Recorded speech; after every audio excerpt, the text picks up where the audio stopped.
I am on a journey towards discovering higher versions of myself. And just like every journey, it gets pretty lonely sometimes. This is why I've made it a goal to bring as many people as I can on this personal development journey towards higher versions of themselves, towards achieving that dream life, towards fulfilling your purpose, towards being all that you can be. No more mediocrity, no more playing it small. I am Judith Bengo, and this is the JM Show. Joshua Oluwatomisin Komolafe is the CEO of Joloshko Holdings Limited, a British multinational conglomerate which acts as the parent company for multiple business initiatives ranging from property to soft skills. Joshua's main focus is helping young adults and young professionals to discover what they are good at, operate from their best, and find fulfillment through training and development in areas of leadership, branding, public speaking, and purpose. Everyone, meet my guest for today's show. How are you doing today, Joshua? Good morning. Good afternoon now. Thank you for having me. I'm really good. Really good. That's great. You do quite a lot. You run a company. You are like a coach to some people on public speaking. You are a branding expert, like so much. Can you tell us a bit of your journey, how you began and how it all came into being? Yeah, so I think people always talk about not planning to end up in that route, and I think that's the case for me. I never really started with the intention of doing all the things that I do by the grace of God. They all came about, most of them anyway, came by accident. Oh, wow. So for example, with the branding, I remember I've just always been observant with trends and stuff. So when I got to uni, I remember I remember always being fascinated with different organizations. I noticed that there were some events that would take place where the place looks like there are 500 people, and that's from the pictures. When you look at the pictures, it looks like, and then when you attend the event, it's like 50 or maybe 100 people that were there. Yeah. And they're not lying, but I just saw that there was power in how you portray things. I think that was one of my first encounters with. I didn't know it was called branding at the time, and a bit on from that, when I started university, a very funny incident happened to me. In fact, few incidents like this happened. So in my first year of university, I went to the third floor of the library, and in the library on the campus in Brunel University in London, that third floor is a quiet floor, so nobody talks on that floor or is supposed to talk. People that are serious about their work are the ones that go to the third floor. And I remember I went there one day, and I saw a group of maybe 3-4 women. They were doing their work. They were much older than me. I think they were in the final year of university. I think you would call it, is it 300 level? Is that what you'd call it in Nigeria? Final year is 400, 600, Oh, 400. 700. It My just bad. depends. Okay. Never mind. Yeah. They were in final year of university. And so I sat on their table and we were talking, and the conversation was going well. And then one of them said, I've never seen you before. Okay, so I forgot to mention I was wearing a shirt, a very smart shirt. I was dressed as if, I was a well-respected young man. I knew where I was going. Because final year students dressed smartly. They didn't have time for us first year boys, and so they would carry a nice bag with their books. So that's how I dressed. So one of them said, I've never seen you before. Are you new? And I said, oh yes, this is my first year. And honestly, I kid you not, the way the women, they dropped their heads, they were not interested anymore. They were doing their work. They said, please, let's cut. This is one of those young boys. Yeah. So, and I remember I actually then lied, and I said, oh, no, it's my first year because I'm doing my master's. Then in that same instance, all the ladies picked up their heads again and they were talking with me again and was smiling. I said, Oh ah. wow. So just because of my age. Wow. So Wow, it wow. was a combination of instances like that that made me more aware to, I always summarize branding in one word, which is perception. It made me aware of perception, and how perception plays out and enables you to interact with a brand, even if it's not true about the brand or the person. So those things really registered with me. Then when I finished university, I remember I got my results and I didn't do too well. In fact, I got a third class, and yeah, I was distraught. I didn't know what to do next. At the same time, I was working in a suit shop. I was doing sales in a suit shop in Manchester, and I remember whenever I spot a problem or an incident in the shop, I would point it out to the owner, and I'd say, "Oh, why don't we, address this in this manner, or why don't we, approach this in this way?" And more often than not, in a polite way, but that was basically what they said. The owner would say, "Let me run the shop, you do your job," and I, I just remember when I got my results, I just decided, you know what, I'm gonna start. I don't know what came over me. I'm gonna start um, a blog. In fact, let me tell this part of the story. I'm gonna start a blog with my friends, and somehow the blog turned into, we're gonna start a PR firm, public relation firm, um, based on some of the challenges I just kept noticing. That why aren't people picking up on these things, especially when I worked in a suit shop? Over time, I realized that what I actually was passionate about was called branding. And so over time, I've pushed on, and this is just one of the aspects, that I'm really privileged to handle. But the reason why I've told these stories is just to say, as I've just moved on in life, I've realized that, oh, this one is actually called this, this one is actually called this, and Mm-hmm. so and we could sit here for hours, yeah, telling different stories, but I won't bore you with the story. But yeah, that's how. So everything I'm doing now, by the grace of God, has come as a result of one incident or the other, making sense, or maybe being shown the way, in one way or another. And I have this thing that I always say when I teach on purpose, that everybody has an innate gift or talent, whether they are aware of it or not. And certain circumstances, certain events in our lives will expose us to those gifts or talents that were already there. So I believe that all the things that I'm doing and that I'm exhibiting, they were, by the grace of God, already there.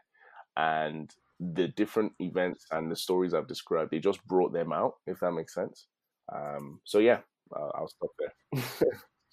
Wow. Thank you so much for sharing. From I have like series of questions to ask right now, aside the other ones I Yeah, already sure. had before. I love how you talk about purpose and I love how your life actually reflects it because most people are confused about their purpose. You even find people at 50, Mm, 60 running around saying, oh, I've not found my mm, purpose. I don't know what I'm supposed to do and all that. So I would want you to touch on that area a little bit, especially looking at because most of my audience are young people. So I want you to come from the perspective of being young because for you, you've seen yourself discover your mm. gifts and then dabble into it and notice that okay, there's actually a name for this thing. So can you speak on purpose and how people can, especially a young person, can Mm. find their way through the path of purpose from your perspective, of course. This is a really good question, and Thank you. you know, like you said, I find that I'm still young, by the way. I'm a young man. Oh, please, don't group me with. Of course. But earlier on, I'm 26, but when I first started uni at 18, when I finished at 21, the things that I've learned from that time till now, it's really helped me. Mhm. And so I think I'll share some, because if you again set me off, there won't be enough time to. The first thing for me is understanding that at the height of life, the things that we treasure most, they are intangible. That's the first thing that we should note. So for example, when you talk about things like love, you talk about things like passion, anything that you want to describe, that you say I cherish this thing, you can't actually measure it physically. Can you tell me or tell someone I love you 2 times, I love you 10 times? It sounds No, ridiculous. yeah, it doesn't work that way. So the first thing to note is that, you know, as human beings, at the depth of who we really are, we are actually first spirit beings. And so the things that will motivate us, they supersede the physical things like money, sex, um, position, all the things that people actually chase, that they think this will bring me happiness. It doesn't actually, because many people attain those things and say to themselves, is this it? Is there no more to life? And you hear of stories like, billionaires committing suicide, millionaires killing themselves, jumping off a bridge. If money was the answer to happiness, which many people, in fact, let me jump out of what I'm saying very quickly and say this. I've noticed that a lot of us young people are willing to do anything to get fame on social media so that we can Oh blow. my God, We this can, table, we saw what happened with, we saw what happened with, uh, we saw what this table happened with you're Hush shaking. Puppy recently. Yeah. With we are willing to, we're willing to go on someone's Instagram live. We will shake any shake that needs to be shaken, so that our name will become known, and we're willing to do anything. And the truth is, you will get that thing and you will realize, and like you said, 50-year-olds, 60-year-olds, they've gone for the sex, they've gone for the money, they've gone for the position, they've gone for the power, and they've realized there is a bit more to life than I've realized, or that meets the eye. An American psychologist called Abraham Maslow in 1943, he derived a matrix for human motivation. And at the height of that matrix, he said that the thing that motivates human beings the most is a sense of fulfillment. A sense of fulfillment. So he went through different layers. He went through, things like, oh, we want to have shelter over our heads. We want to feel love from our family members, from our friends, and people argue with it order and which one comes first. But ultimately, at the height of it is fulfillment. And so if you don't have that understanding, any other conversation on purpose will fall to the ground because it's not going to be built on the right foundation. So first of all, the things that matter to us the most, they are not physical, they are intangible, because we are spirit beings, whether you like it or not. It's the truth. And second, in fact, if you don't believe and you think, oh, he's being too religious or too, it's starting to sound weird. What the example I used at the beginning in terms of love, joy, peace, you can't measure those things physically. When you learn how to measure it, please send me an email and let me know. Yeah. So once you understand that we are intangible and Mm-hmm. that there is more to meet the eye, then you can move on. The second thing to note is that, as I said at the beginning, every single human being has at least one gift or talent, has at least, I like to call them powers, has at least one power, at least one power. The challenge we have is that the value system with which we measure. Oh, you've set me going, Jude. Are you sure you have enough time for me to keep Keep going with going, this? please. Please go. Keep going. If you have to do a two-part series, no problem. Just keep going. Please keep going. Okay, so Yeah. the second, the second, yeah. So when it comes to gifts and talents, the challenge people have is the value systems. So, for example, people say things like, "Oh, I can't play football, I can't sing, I can't play the piano, I can't play the guitar, I can't dance. Therefore, I don't have a gift or a talent." And I always tell people that's absolute rubbish. The reason why we think we don't have a gift or a talent is because and someone said this. They said if you get a fish to climb a tree in an exam, the fish will always fail the exam because the fish was not built to climb a tree. The fish's strengths and abilities or agilities, they are adapted to the fish swimming in water.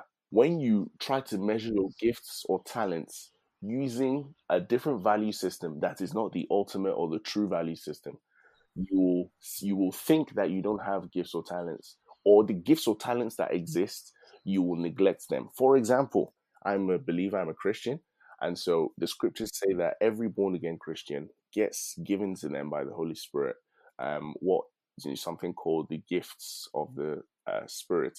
There are different gifts and different classifications. I will just give some examples, and if you're not a Christian, what I'm about to say will not make sense to you. For example, there is the gift of mercy. If someone asks you, what is your gift? And you say, oh, I have a gift of mercy, they will look at you and laugh. if someone if someone looks at you and says, oh, what's your gift? And you say, oh, I have a gift of giving, they will again look at you and laugh. If someone looks at you and says, what's your gift? You say, oh, I have a gift of motivation. They will look at you and laugh. But guess what? Part of the gifts of the Spirit, the three I've just mentioned, three of them are classed as gifts of the Spirit. There is the gift of mercy. There is the gift of service. That means you're just good at helping.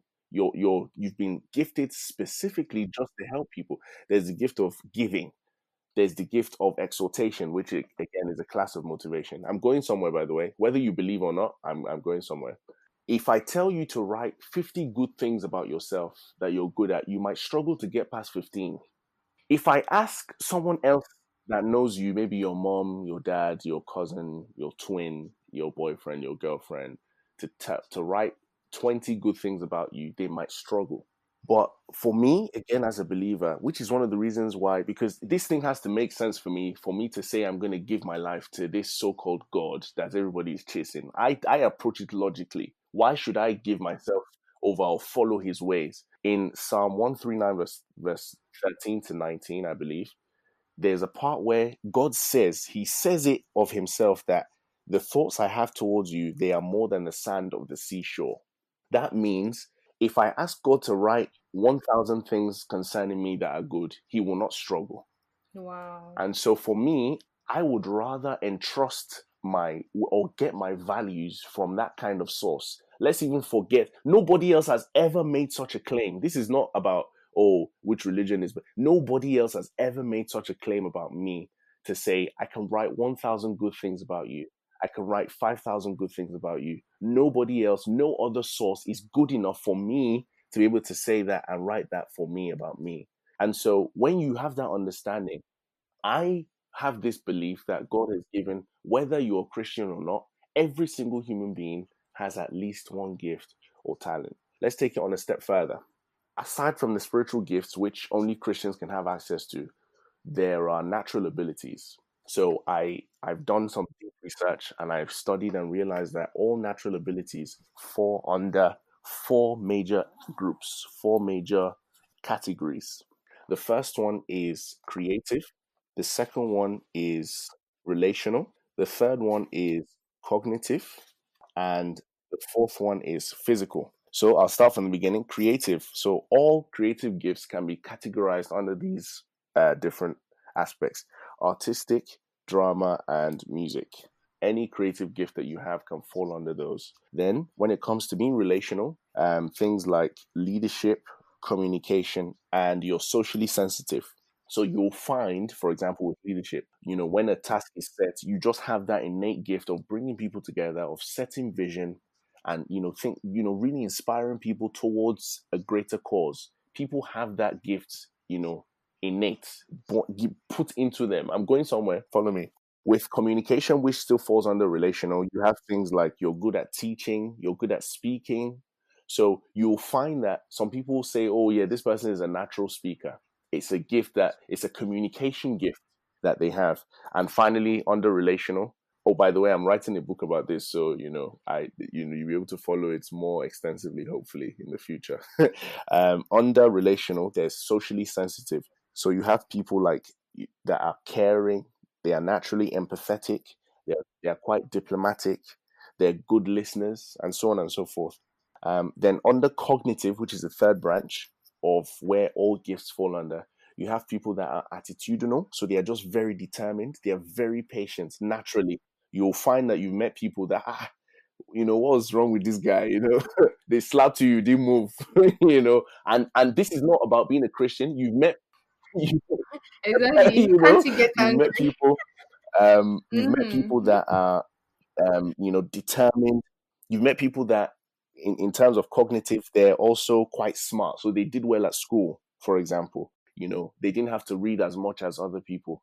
Academically, they're just wired cognitively. And the final branch, which I believe, all natural abilities fall under, is physical. So you have athletic, people are athletic naturally, people are unnaturally strong. So Bible scholars say that Samson, the reason why people marveled at Samson's strength is because he didn't look like he had muscles. He looked like a normal man. Why was he? You look at Usain Bolt, for example, with his speed. In fact, Usain Bolt's build, it defeats all the scientifically proven ways of how a sprinter should look. Naturally, a sprinter should be short, stocky, able to break through the wind. Usain Bolt he beat all of that. His legs are too long, his height is too big, but he just has that gift naturally. And the third one is stamina. So all natural abilities fall under these four categories, I believe, from my research: cognitive, creative, relational, and physical. From my research, I've built up this acronym. This is all on the journey to discovering purpose, by the way. I built up this acronym, which is called SNAPE, SNAPE, and then APE, SNAPE APE. So the S is for spiritual gifts, NA is for natural abilities, P is for personality, E is for emotions, and then A is for acquired skills, PE is for physical expression, SNAPE APE. I will summarize the gifting part by saying that what many people think are gifts are actually physical expressions. For example, people say this person is good at public speaking. Public speaking is a physical expression of the innate natural ability gift of communication. So, what happens if, God forbid, I have an accident and I suddenly lose my tongue and I can no longer talk ever again? Does that mean I've lost my gift? Never. Because I can still communicate via poems. I can still communicate. Does that make sense? Absolutely. And you'll be shocked that when I write the poems, the way I communicate something to you, you'll still receive the vision and be like, wow. So the link between your natural ability and your physical expression is your acquired skills. So for me, for example, I realized that one of my natural abilities is communication. And so what I did over time was I started to acquire skills. For example, I attended public speaking masterclasses. I watched videos. I watched DVDs. I went on YouTube. I read several books on communication, such that my physical expression, I can now speak and people say, oh, this makes sense. Or when they see me, it's like, wow, I was so touched by, the speech I heard and by this occasion because I've acquired certain skills. But guess what? If my acquired skills were that I went to poetry school, I learned how to do sign language, I went to drama school. The point of the matter is what people are measuring as gifts are just the physical expressions. And there is a lot more to your gift than most people realize. So the first major point I made was that at the depth of who we are intangible. The things that drive us are not the physical things like money, sex, power, position that we chase after. And at the height of human motivation is fulfillment in life. Number two, to be able to fulfill the purpose that we've been called to fulfill on earth in life, there are tools, which are gifts and talents or powers that have been given to us to help us to fulfill that purpose that has been given to us. That's the second thing. The next thing is that at the other end of fulfillment, for you to be able to attain fulfillment, to attain satisfaction, to attain completion in life, is people. So at the other end of that fulfillment, to get there, you need to help somebody or help some people in your life per season of your life. That is how we will get maximum fulfillment. That is how we will get maximum potential. The way to help the people is to discover the problem that they have. The way you will discover the problem that they have is you personally will have a particular burden that you can't explain, that you will just notice. For example, I remember we used to watch the news and I would always complain, why is the logo in this corner? Why doesn't the logo look like this? And everybody will be looking at me. Everyone at home is like, Joshua, please sit down. Let's watch the news. It's not the time for this. Yeah. you know, I had an unusual burden. In fact, I have so many examples. Mm, I got to a stage in my life when I finished university. I mm. think I was around 21, 22. I just had this unusual burden for young adults and young professionals. I Amazing. couldn't explain it, you know, Mm, and it just led to me starting, by the grace of God, an initiative for young African professionals, a network forum for young. It's called the Horizon Network. You can search them on Instagram. I no longer run it. That's a different conversation for another day. In a good way, not a bad. Nothing bad happened. But um, I'll just mention it in case people are wondering. I've realized that one of the things God has called me to is to pioneer and start things, but not necessarily run them. Starting is different to running. So you'll find that, oh, Josh has done so much, but I don't necessarily run them. But that's a different conversation. Anyway, back to what we're saying. When you start to, because people say things like, oh, what's your passion? You can find your purpose from your passion. And, taking this a step back a bit, the challenge with passion is, you know, I teach that we are spirit beings who have souls. Your soul is a makeup of your will, your ability to say yes and no, your intellect, how smart you are, and your emotions, how you feel.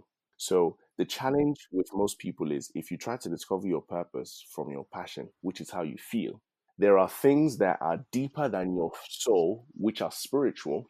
This is really, mind-boggling. There are things that are spiritual first before you experience them in your soul that are true, but you might not like.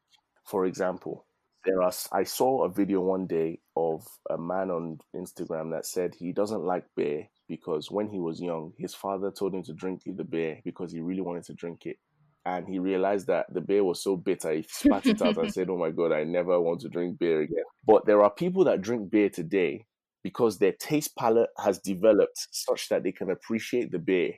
So if you treat life based on what you like alone in this season, let me tell you that there are things that you've been called to do you might not like now because you don't understand enough about that thing. Your palate has not developed enough. So when people say find your purpose from your passion, the aspect that I don't agree with is that you should only go for things you like alone. The aspect I do agree with, in line with what I'm saying, is that there is a burden that you suddenly feel per season of your life for the people that you've been called to. There is a burden that you'll start to feel. And for me, it got to a point where I couldn't control it. My burden was young adults and young professionals. I just found that I had a calling to those people. And ever since I've understood that and I've made it my mission to help that set of people, every time a young adult or a young professional reaches out to me or tells me, "You don't know how you're helping me, the stuff you've done has changed my approach to this, I can see that this is possible. I've now done this because I saw," it brings me a sense of fulfillment that money cannot buy. Absolutely. It brings me a sense of joy that no amount of, I can say this, no amount of sex or no position can bring to me. It's gotten to a point where I've been offered certain things and I've declined them because I've realized if I take this thing on, it will detract me from helping these people. Or taking this project on is not in line with the people I feel called to in this season of my life. When you discover the people, you then discover a major problem that they have. Having discovered the problem that they have, the plan that you will enact or set up to help solve their problem will marry with your powers or your strengths and your talents. So the strengths, the gifts, the talents that you have will be used as a tool to set up a plan to help the people solve their problem. As you work through this cycle in your life, you'll realize that you are receiving and enjoying fulfillment at the different stages of your life. One thing to note is that as you go through life, the people that you feel called to can change. So there's some people that, they're going to be called to a set of people for life, and that's who, they will just keep providing help to. And, yes, a few days ago, in fact, for a while, I've been searching for an answer, and I've been reading some books and studying, and I've not found the answer. I've tried to, ask people, pray, it's not come. So one day, In fact, a few days ago, I'm reading a chapter in the book, and the author of the book put a link in the book. So I went online and I searched for the link, and that link provided the answer I've been looking for so long. And the people that made that website, when they made it, they thought, oh, let's just do our bit here. We're not sure who this is going to help. But I was telling my sister, I was telling my fiance, I said, you have no idea. And they could sense the joy as I was talking to them. You have no idea how much this website and those people have helped me. If you want to experience fulfillment in life, discover your people, find out some major problems they have based on the burden that you have for them, utilizing your powers, which are your strengths or gifts or talents, derive a plan and help them to solve that problem. The final thing I'll add to the conversation of purpose for now is that when you started to go on this journey, there are two very important S's I like to bring into play. John Maxwell speaks about these. The first one is success, and the second one is significance. So as you start to push on in life and you start to do these things for the people you've been called to, people always say that money responds to value, that where value is being offered, that you'll find that money is attracted there. So as you start to solve these problems for these people, you'll find, whether you like it or not, there will be an inflow of some kind of resource coming into your life, monetary resource. So when that happens, a lot of people get to the stage where they become successful. You look at Bill Gates, for example, with Microsoft. He didn't want to be rich. He just wanted to build Microsoft and help people and do what he did with Microsoft. But in the end, he became a billionaire, whether he liked it or not, just by fulfilling that, it just happened. What then tends to happen with a lot of people is they stop at the level of success. So they attain personal success for themselves and they sit down and say, forgive me as I speak Yoruba, Motide, they have arrived. I don't reach. They sit down, they cross their legs, they say, yeah, bring me that stout, and they sit down, and there's so much more to life than that. Like you said at the beginning, some 50-year-olds, some 60-year-olds, they've attained personal success, and then they sit down and say, is this it? I thought there was more. So what you find is they start to do philanthropy. So they'll say, oh, I'm now giving to this charity, giving to the poor. And whilst that is a good gesture, that can't be the epitome of life. That once you become successful, you then start giving to the poor. So what else do you do with your life? Because at 50, 60, when people start to hit the personal success, you still have another at least 15 years because of how science has advanced now and medicine has advanced. So for 15 years, every day you wake up, you'll be giving money to the poor. There's more to life than that. And that second S kicks in, significance. If you want to live a life of significance, the first S of success is a journey of finding yourself. The second S of significance is a journey of losing yourself. You start to think about legacy. You start to think about training other people up. You start to think about passing on. One of my mentors I met one day, he said to me when I met him, very accomplished property developer, he said, Josh, I've learned how to climb to the top. I've learned how to get to the top. He said, I don't just want to put one ladder for people to come up. I want to create several ladders. Sorry, I said ladders. Wow. Ladders for people to climb up. He's gotten to this place in his mind where he's not interested. You have to reach that place. And when you get to that place of significance as an individual, where you're no longer, because whether you like it or not, as you help people to solve a problem, there will be a form of value added to your life. Resource value will be added to your life. And you get to a point where you have to decide if that's enough for you or if you want more. And when you reach that point of your life, in fact, Abraham Maslow, in that same hierarchy, of needs for human beings, the things that drive human motivation, later on in his life, he developed a stage higher than fulfillment. And it talks about transcendency. In fact, that fulfillment that he calls it self-actualization. That's what he calls it. The stage higher, which he develops later on in his life, is called transcendency. And that speaks to significance. It speaks to, more than yourself. You're raising up leaders. The secrets that, many in Africa, we say this thing and it's laughable, but it's very sad. Many proverbs, many rich aspects of our culture die with the people that know them because they weren't willing to share what they knew, because they were scared that, if I share this thing, if you a candle, if you use a candle to light another candle, does the candle you use to light the other candle burn out? It doesn't. In fact, the whole room becomes more well lit and everybody benefits. Eventually, as you start to help people and you start to grow people and you enter that phase of your life, whether people try to hide it or not, the truth will come out that, look, this was the person that actually started, whether we like it or not, no matter who has taken over Microsoft. We know the name Microsoft, we know the legacy of Microsoft because of Bill Gates today.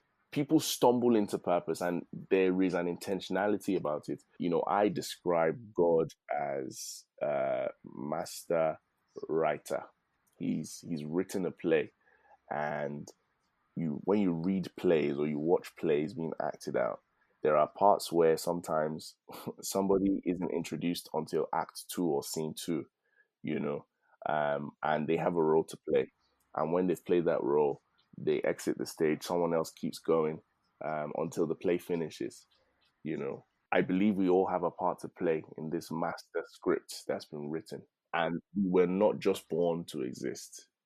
That's something that I always say. Get that thought out of your mind. I'll stop there. Wow. I totally agree. And the part where you talked about intangibles, that's amazing because I know someone who always says, a coach of mine, she always say the intangibles control the tangible. And if you can get your intangibles right, then your tangibles will Yeah. fall into play. And you just backing that up, I was Uh, like, wow, this is amazing. Like and the whole running around in circles, what is my purpose? What is my purpose? Most times the whole purpose game, you're already doing it now, just that maybe you're doing it on a small scale and you're taking it for granted, like you don't see it as a thing. You're talking about looking at watching the news and all you mm, notice mm, is a mm. logo and everything. At that point, I'm not sure you knew that No, was of course, branding, but you're just like, there's something yeah, about of this, course. that keeps calling my attention. So I feel like it's all self-discovery, discovering yourself and then trying to pick it up from there. And also not ignoring yourself. I feel that's really, really important. Wow, wow, wow. Am I the only person feeling the fire in this episode? Am I the only person who is basking in all this deep wisdom? I hope not. So I listened to all your reviews and you guys do not like listening to episodes that are long on a stretch. So I had to break this into a two-part series. You've just listened to part 1. Kindly click on the episode after this to listen to part 2. It is amazing. I did not want to just cut out all the amazing content from this episode. I believe that it has the power to change people's life. We get a lot of testimonials from this podcast. In case you've not seen or heard any of them, you can check out our Instagram page at the JM Show. We post the testimonials and you can also send in yours. So please listen to the other parts of this podcast. It is amazing and you do not want to leave without listening to it. See you in part 2.